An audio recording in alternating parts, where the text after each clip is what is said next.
I'm going to show you how I made this centerpiece using something that I found at the thrift store for only $2. This is what it looked like when I first got it. It was kind of dirty, so I cleaned it up and then I started sanding it down.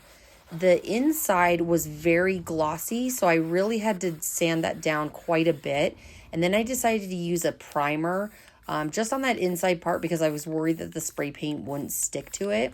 Once that was done, I went ahead and spray painted the entire thing with black flat spray paint. Next, I grabbed some battery operated candles and I used a crayon to melt dripping wax along the bottom just to make it look a little more spooky. You can really do this with black or red. Next, I filled this up with some of this black netting.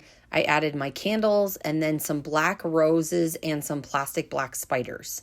The whole project cost me less than $10 and I really love how it turned out. It's a really nice addition to our dining room table. For more Halloween DIYs, don't forget to check out my Halloween playlist where you can find all of these DIYs and more.